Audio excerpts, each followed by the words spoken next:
Hello, I'm Mark Pougatch, and this is Series 2 of Inside the Tour from Audi, the Ashes of 86-87. We should say at the outset, as well as an A-list cast and lots of 80s music, there's some drinking on this tour as well, and hence on the series, which is all good news because we've teamed up with Beer 52 to give you an amazing offer, a free case of 8 unique craft beers to enjoy while you're listening. Just visit www.beer52.com/inside to claim this fantastic offer. Beer 52 is the world's largest beer club. Each month, members are sent a case with a different theme. It might be Belgian or even Korean, who knows? And you get a magazine and snacks as well. And if you don't like dark beer, just choose the light option. And you can pause or cancel at any time. To claim your free case, all you need to do is go to beer52.com/inside and pay the postage of just £5.95. Then settle back and come with me for chaos, confusion and a bit of cricket. It's Inside the Tour. I'm going to get Jonathan Overend from 9419 on the phone. They're the people who are making this series because I know, and I think Jonathan's going to agree with me, I know there's one person that we have to track down.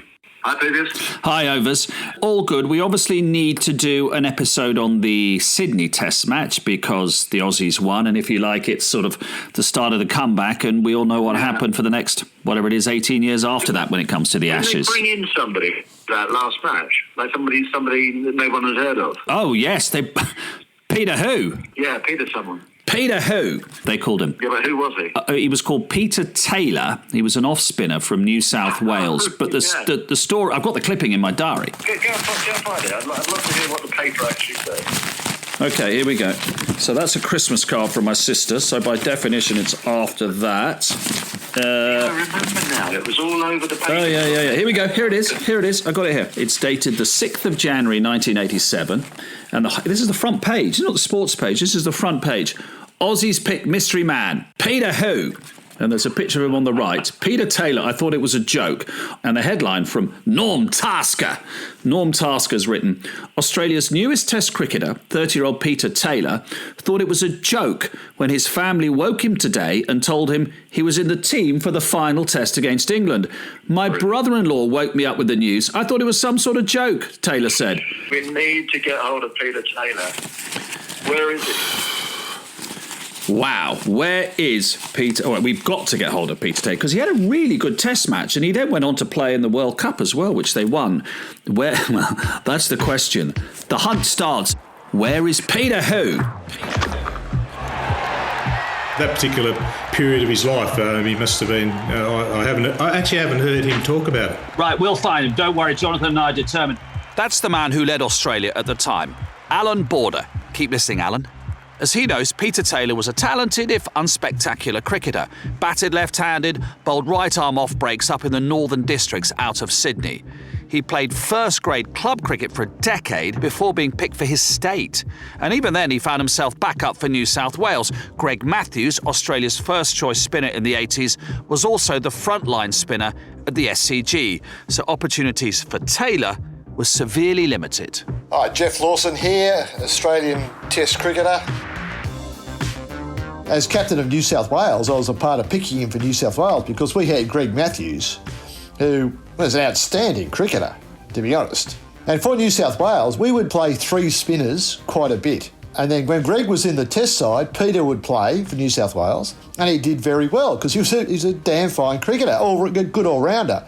And he batted 3 or 4 in his club side for Northern Districts, and we had him batting 7 for New South Wales. And so he was a very good player, good bowler.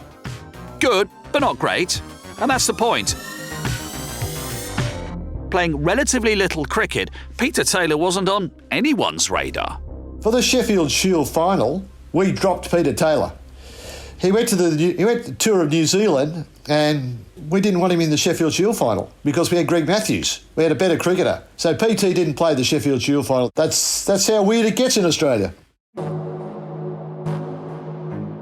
With the series gone, Australia panicked. Greg Matthews was almost an inexplicable scapegoat.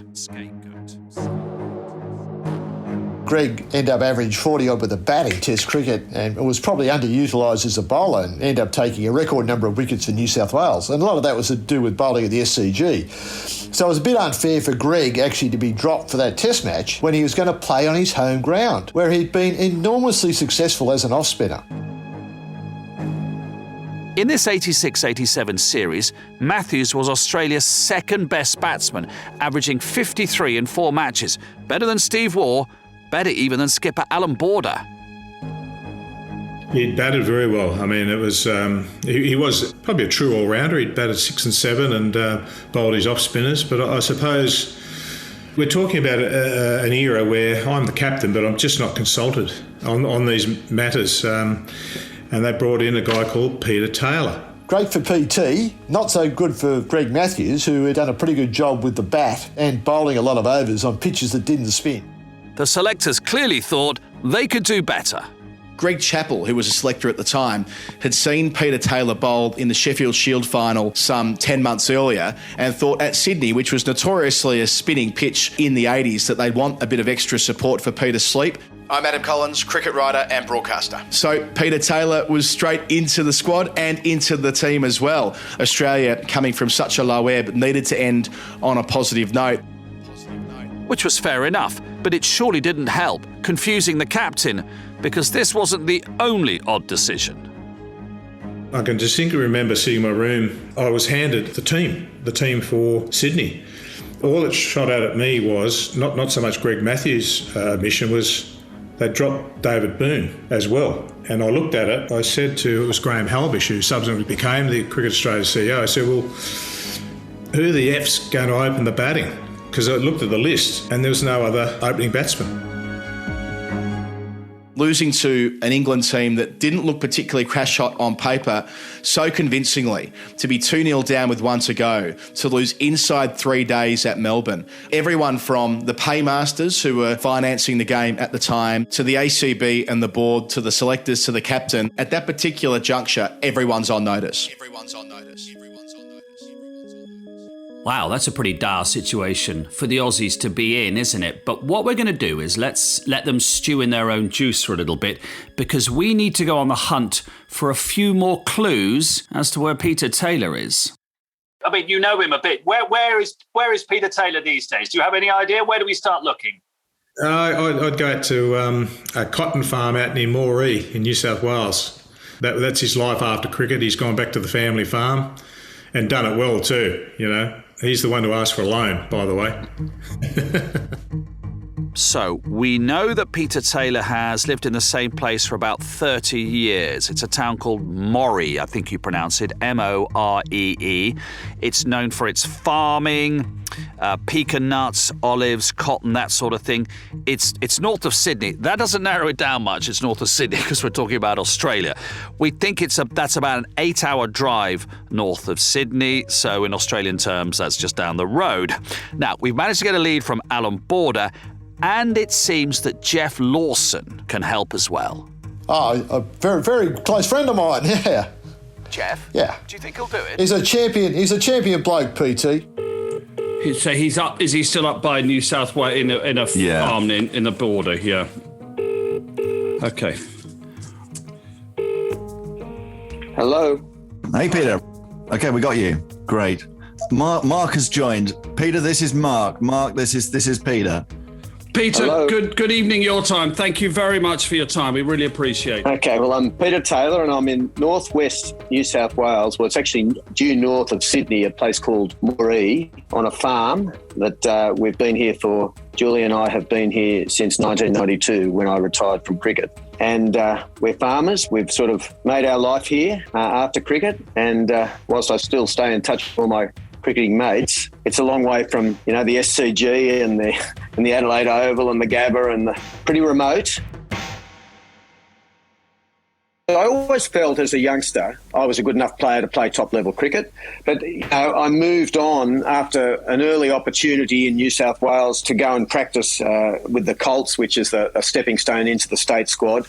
I was at university and basically told that I didn't want to miss my university lectures in order to go and practice cricket. So, of course, it took about 7 or 8 years before I got another opportunity. But I played a lot of first-grade cricket. I played probably 11 years of first-grade cricket in the Sydney grade cricket competition and gradually got better. We had a very, very strong club. Then I got the opportunity in the previous year to that to play some Sheffield Shield cricket for New South Wales, and it sort of all led into the possibility that maybe I was not far away from getting a chance at the next level. The test matches to me in those years were just everything. I mean, even one-day cricket didn't really interest me. I mean, my whole life, you know, in the Christmas holidays, which is obviously our summer, you know, it revolved around either going to the SCG and watching a test match or watching it on television. You know, the Boxing Day test is always a favourite of mine, and every Australian would, if they're not in Melbourne watching it, they'd be sitting around the television on Boxing Day with the Christmas cheer and watching the Boxing Day test. And we were all very, very disappointed. I mean, our side was absolutely humbled in that test by England, and you know, it was a real shock to me to actually be selected. I have to say, a total shock. But you know, don't forget, I was working. I wasn't a professional cricketer. I didn't really have aspirations. I didn't really have the belief that I was good enough to be there. So when I was picked at that time, it was all new to me. It was a one-off, if you like. You know, I wasn't a superstar, but I certainly felt, and the team definitely felt the pressure. Morale was really pretty low. The feeling around the traps, around the cricket world, was that, you know, we definitely needed to do something. We were, you know, morale was low, and so we had to do something. Except nobody expected that something to be this something. And it's where the Peter Taylor story really takes off, because was it really Peter Taylor getting picked? Geoff Lawson, Adam Collins and Allan Border again. To this day, I mean, I love PT. I mean, he subsequently had a brilliant test match, but at the time, there was a Mark Taylor who was playing pretty well for New South Wales. He was in pretty good form, and he was a very promising up-and-coming player, opening batsman. Boone was opening it with Marsh at the time, but it wasn't quite working. On occasion it did, and they're looking to drop Boone down to 3, which ended up being a good move later on. And we thought, well, maybe Mark Taylor will get a game because of that. I mean, when his name was popped out, the Sydney media automatically assumed it must have been a typographical error, and they went to Mark Taylor's house, assuming that he was about to make his test debut. Sitting back, enjoying this Aussie soap drama, David Gower and the England team. There might have been the same reaction in our camp, which was, well, actually, sorry, who is Peter Taylor? And you have to look him up, you find out he's an off-spinner, and you think, well, maybe it was what they meant, because, you know, Sydney normally turns, especially as the game goes on at the SCG in those days. But it was quite amusing to be reading the reaction amongst the home journalists, all those reacting in Australia to the selection, and this very amusing suspicion that actually had genuinely got the wrong Taylor, which, of course, when you're 2-0 up in a National Series, you enjoy any discomfort for the home nation. You know, that is all part of the fun. Well, it was funny because you hear stories about people finding about their fate in the media. I can remember waking up on whatever day the team was announced to a phone call from my brother-in-law who was living up here on the farm. He'd been on the tractor, rang me, and it was about 6 o'clock in the morning, and he said, "Pete, I've just heard you've been picked for the Australian cricket team." And I said, "Oh, no, you're wrong. They mean Mark Taylor, not me." We needed another opening batsman. We couldn't work out who was going to open the batting based on the team they'd announced. And I thought, well, maybe they'd want me to open the bat, you know, Mark Taylor to open the batting, and they picked me by mistake, and I'm an off-spinner, you see. As it turned out, when we played that game, I think we had Greg Ritchie open the batting with Durham. So it was a weird sort of selection, and where Mark, who could have been considered to be close to selection, he would have been a logical selection in my view, you know, no question. So no selector rang to say, "Oh, Peter, I'm the chairman of selectors, just letting you know we've selected you in the next test team," or anything like that. Mark Taylor rang me and left a very funny message on my answering machine and said, "Oh, PT, could you give me a ring back? It's Mark Taylor here.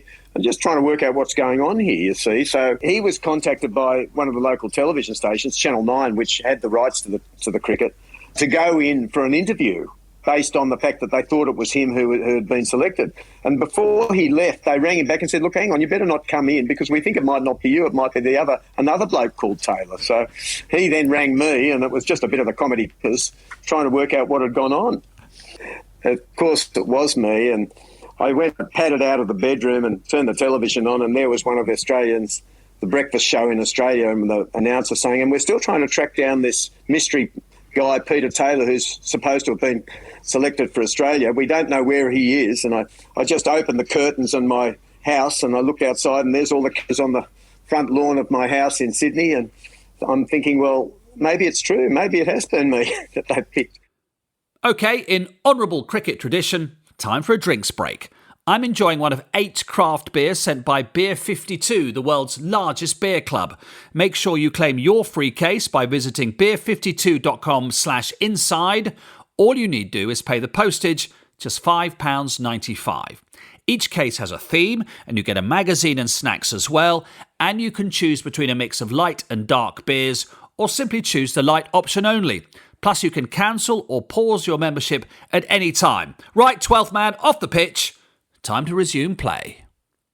I'm Mark Pougatch. I was on this Ashes tour of 86-87 as a backpacker, and I was at the 5th Test match in Sydney, not as a spectator, but I was working. I'd been working in a hotel for a few months, and then my friend Rob and I got a job in the New South Wales Cricket Association dining room. I vividly remember serving Michael Parkinson and his wife Mary, and we used to give Geoff Boycott a cup of tea every single day. And on the last day of the Test match, I plucked up the courage to ask Geoffrey if he'd ever made any runs at the Sydney cricket ground. Well, he quickly told me how many he'd made in the 70-71 series. I think he got 101 innings and 50 in the other, and suitably told, I then headed sheepishly back to the kitchens. Peter who? My name's Peter Taylor. You might also know me as Peter Who. Peter who? Peter who? Looking in my diary, which I kept every day, here's the front page of The Sun in Sydney, the 6th of January 1987. Front page this, Aussie's pick mystery man, Peter Who? And that's what he was known as, and still is today really, despite the fact that he was man of the match and had a pretty good short Test career. It was all over the news, the TV, everyone seemed to buy into the Peter Who storyline. Peter Who? Aussie's pick mystery man. Mystery man. He almost became a cult hero, Peter Taylor, before he'd walked out to play, because there was a couple of days of media attention and there was such a big emphasis on, was this the right player named? Are they covering up?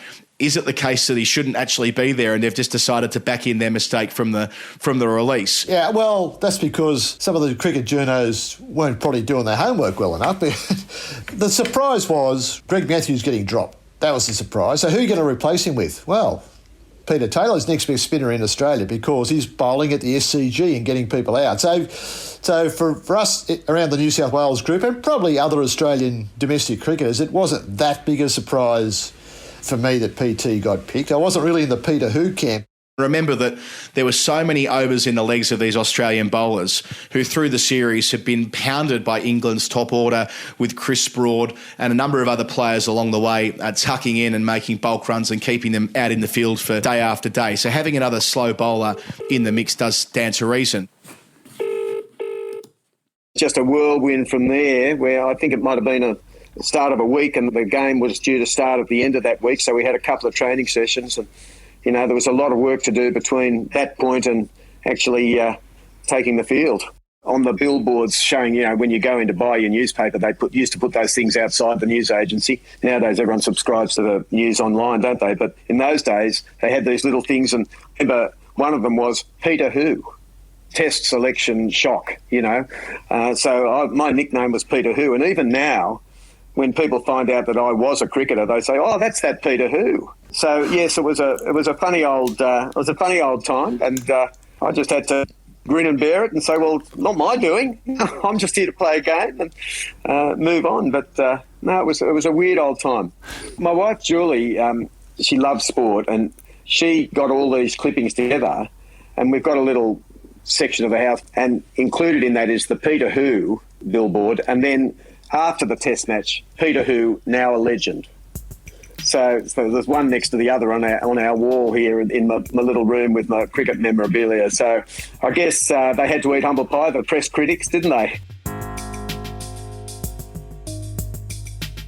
At the Sydney Test match, Peter Taylor's Test match, because the Australian public thought that the selectors had picked the wrong man, that they meant to pick Mark Taylor, there was a banner at the SCG about Bill Lawry, who was a Channel 9 commentator, former Australian captain, had quite a big nose, to be blunt. And the banner is, because they thought they got the wrong man, Aussie selectors couldn't pick Bill Lawry's nose.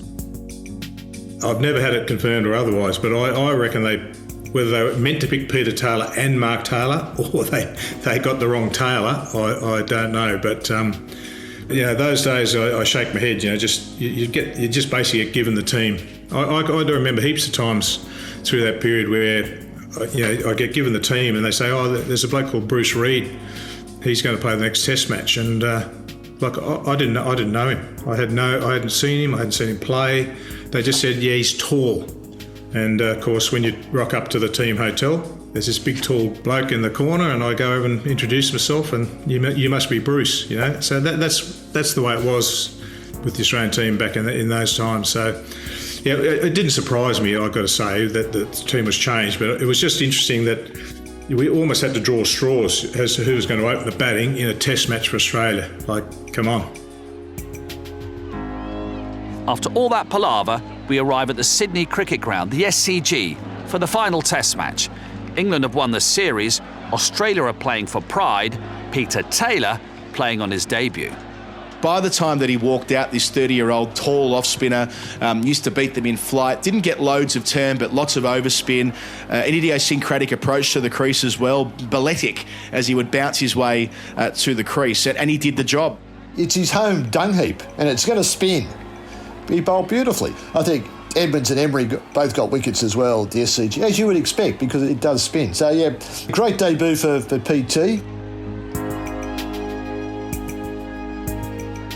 My father was a member at the SCG and he took me out there on one occasion, and I remember leaning over the fence and just touching the grass, and my father was holding me because you're not supposed to do that, and one of the Greens rushed up and said, you can't let him do that. But I remember Dad lifted me back over the fence onto the correct side, and I said to Dad, I got it. I touched the grass, I mean, it was just an amazing theatre. I still believe it's one of the best grounds. It's just a perfect size for a Test cricket ground. MCG really is an AFL ground. It's almost too big for cricket, really, and it's a weird shape. But I really loved the SCG, and in those days it was a good pitch to bowl on. When I got into the game itself, I was extremely nervous, and I remember bowling my first over and just sort of thinking, well, if I can get it down to the other end and not embarrass myself, that'll be a major achievement, And thankfully, I got a little bit of early success. You can say that again, Peter. It's your Test debut on your home ground, and your first 3 wickets are the England Big Three, in reverse order: David Gower, Ian Botham and Allan Lamb. Yeah, well, it was a pretty ordinary ball outside the off stump. I think he got an under edge and he was gone, And I thought, these guys are human. It wasn't a great shot. And I think Botham came out then. I might be wrong. That was an experience and a half, wasn't it, Botham? Because he was a very intimidating player, beautiful, strong, big hitter, really powerful, and, an intimidating sort of player. So, again, I think he probably felt that he wanted to take me apart, wanted to have a go at me. Whilst he did have a little bit of early success, probably hit me for the biggest 6 I've ever been hit up to that point. And then a little while later, I got him. He came forward to do something similar and just got an inside edge to short leg. So, and that was a real highlight, because it just sort of gave the team a bit of belief. It was a great catch, and it wasn't luck. The first one was a little bit lucky. Yeah, I was just a nice flowing player, and he saw the ball and he hit the ball, didn't he, David? And just a really, really good touch player. But it suited me, and I just did a little bit with the ball, just got it to drop a little bit, and a fraction of turn, and he got it on the outside edge and on the up a little bit and caught it cover from memory by Willem. But, lots of... I think then we had some of the lesser lights coming in then, and I sort of cleaned up towards the end, didn't I? It was a good day. I mean, it was good innings for Australia. We needed it, though. Crikey. It did mean something, this. Just as that final test of the English summer jump-started Mike Gatting's side, so this would provide a platform for Allan Border. He just didn't know it yet. Oh, it was huge, as you can imagine, after Melbourne, and we had that sort of powwow with the core group of survivors, if you like. To sort of bounce back like that was just huge. This would build into one of the great test matches. By the end of the third day, Australia were building a second innings lead approaching 150, only 2 wickets down. After 3 days, we had a rest day off. And I can remember, Christmas holidays, and I went to my mum and dad's place up on the coast and with the family, and we had a nice swim at the beach, and, it was just total relaxation, get away from it. In the middle of this amazing test match, and then 2 days left to go, and it went right down to the wire, didn't it, that game? It was really exciting at the end. Gatting came out and batted really well in that second innings. I think Stephen might have got him. He batted very well, and at that point I thought, if he keeps going, the Poms could get this, I think I got Botham again, the first ball too. It was an arm ball and he just didn't pick it and sort of got a leading edge. But it was just a dream, a fairy tale. It was a fairy tale, and for me, because the rest of our team had been playing a whole season, they hadn't had a lot of success and they were pretty tired, and I probably had the advantage of being a little less tired, but then I wasn't used to playing a 5-day test match either. So, and as I said earlier, I can't speak highly enough looking back on Gat and how he ran that game. I mean, they could have shut up shop and it could have been a boring draw, and they could have won 2-0 in that series, but they kept going for the win, and good on them for that. And it really did a lot for cricket in this country at that point. I mean, the way the whole thing played out with England set 320 on the final day and kind of having a little bit of a dart at it, then realising with 20 overs to go, Australia needing 4 wickets, Mike Gatting falls at the very start of that final hour, and they ended up getting those final 4 wickets in the space of 19 overs, a thrilling finish. And Australia had finally broken their run of dreadful form, and it was their first win in 15 test matches. And for Allan Border, a really important way for him to finish the series as leader, having been such a disaster to that point. To win that particular game, it was late on day 5. It was a really good topsy-turvy test match. It was just huge for, I suppose, team morale and the whole process. My own captaincy, you get a bit of a lift out of winning things. I mean, we were on the receiving end for the previous couple of years, against basically all comers, not just England. So it was good to sort of, win that last game, and you just get a little bit of momentum out of that, leading into the '87 World Cup. It was just huge how a core group of younger guys started to make their way, and initially via one-day cricket, but it was good to get that win, just give everyone a huge lift. 5 days ago, he was Peter Who, player of mystery. Now it's Peter Taylor, player of the match, on his home ground, on his debut. I was pretty exhausted at the end of it, I've got to say, but just an amazing time of my life. 6 wickets at the first time of asking, 6 for 78, 42 runs with the bat, 2 more wickets in the second innings, so 8 for the game, named player of the match on Test debut. I mean, a staggering story, one that no one will ever forget. The headlines of Peter Who might have rained out when he was picked, but he was the hero on that final day alongside Peter Sleep when they were able to get the job done and bowl England out in the second last over of the match and the series. And all this led to a late flowering for Peter Taylor on the international scene. He was part of Australia's World Cup squad, which won the World Cup the next year in 1987. And it was really good to hear how he still has that Peter Who front page, framed at home, side by side with the humble pie-eating headlines 5 days later. Peter Taylor, Peter Who, Peter, thank you. I remember talking to one of the selectors who, of course, said it was all him that made the difference in my selection. But they did know what they were doing, didn't they, I guess? Maybe.